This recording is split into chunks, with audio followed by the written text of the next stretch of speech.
Hello guys, this is Adil. Welcome to my channel Movement Science where I simplify biomechanics with Joe. If you are new to this channel, consider subscribing because I simplify biomechanics over here and also talk about ortho topics and lot of clinical applications which you can use in your daily practice.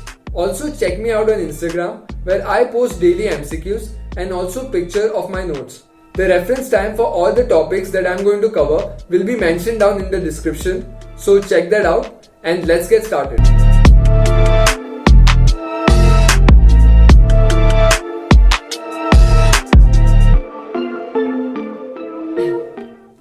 In this video, we are going to talk about the structure of the transverse tarsal joint and also the stabilizing structures that are the ligaments of the joint. So to begin with, the transverse tarsal joint is an S-shaped joint. That is, it is also called as the Chopard joint, and I purposely drew this red color S so that you guys visually remember that whenever transverse tarsal joint comes in your head, it is an S-shaped joint. The transverse tarsal joint has two components, that is the talonavicular component and the calcaneocuboid component. In the talonavicular component, the articulation takes place between the talus, which is convex, and navicule, which is concave. So let us look at the structure. So if you look at the foot, this is the hind foot, the medial side and the lateral side. This over here is the transverse tarsal joint. As you can see, this is the navicule and this is the talus, right? So as you saw, the talus is convex over here, whereas the navicule is concave, right?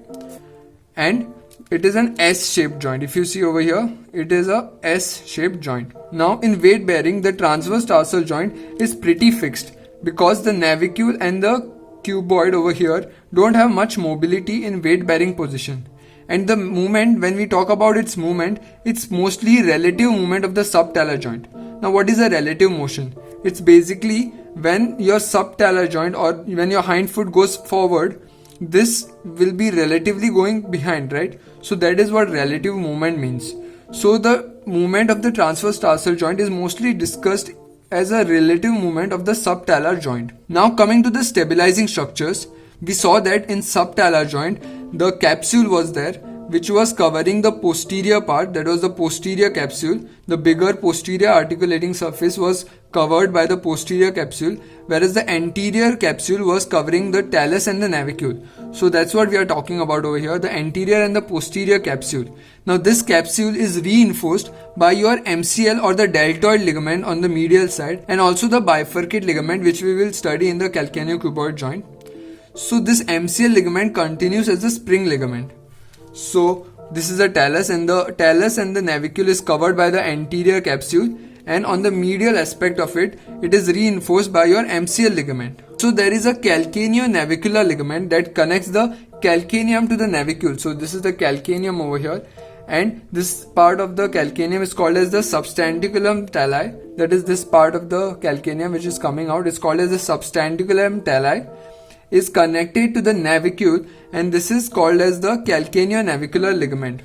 Now this supports the medial arch. So if you see on the medial side of the leg, it supports the medial arch of the foot, and it also resists all the tensile forces that are present in this region. Now that was about the talonavicular joint. Now coming to the calcaneocuboid joint. Now it is a saddle shaped joint. Now what is saddle shape? Saddle is basically something that you put on the top of a horse when you ride the horse, right? So if I want to show you a saddle shape, it would be this. So it is both convex, if you see over here, it is convex over here as well as concave over here, right?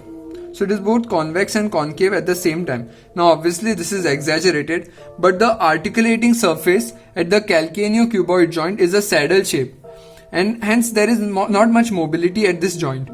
The dorsal calcaneocuboid ligament is also called as the bifurcate ligament. If you see the calcaneum over here and the cuboid, so the ligament over here is the dorsal calcaneocuboid ligament, also known as the bifurcate ligament, and also there is the short and the long plantar ligament which provide the stability to this joint. If you can remember the diagram that we drew while we were studying the MCL and LCL ligament, so this is the bifurcate ligament over here which joins the calcaneum to the cuboid joint over here the bifurcate ligament, and also the long and the short plantar ligaments, right? So these are the ligaments which stabilize the calcaneocuboid joint. Apart from this, there is also the extrinsic muscles of the foot which provide the stability to this joint. That is, all the extensors of the foot and also the peroneal tendon. All these structures on the lateral side also provide the stability to the transverse tarsal joint. Another important point I would like to mention that transverse tarsal joint is also called as the Chopard joint. Please don't forget about that. In exam you might be asked a question to describe the structure or describe the stability of the transverse tarsal joint or Chopard joint. So you need to know that both are the same joints and correct the question. So let's summarize the topic. We talked about the talonavicular and the calcaneocuboid, which were the two compartments or two parts of the transverse tarsal joint. Talonavicular is a concave convex joint where talus is convex and navicule is concave, whereas calcaneocuboid is a saddle shaped joint. The saddle shaped is something which has both convex and concave articular surface on the same side. And then we saw all the stabilizing structures like the bifurcate ligament, the MCL ligament which continues as the spring ligament, then also the calcaneonavicular ligament, and then finally the long and short plantar ligament along with the extrinsic foot muscles, which all together provide the stability to the not much moving or fixed in weight bearing transverse tarsal joint, whose movement is most of the time measured relative to the subtalar joint. That's all for today guys. Thank you for watching. If you like my content, please share it with your friends.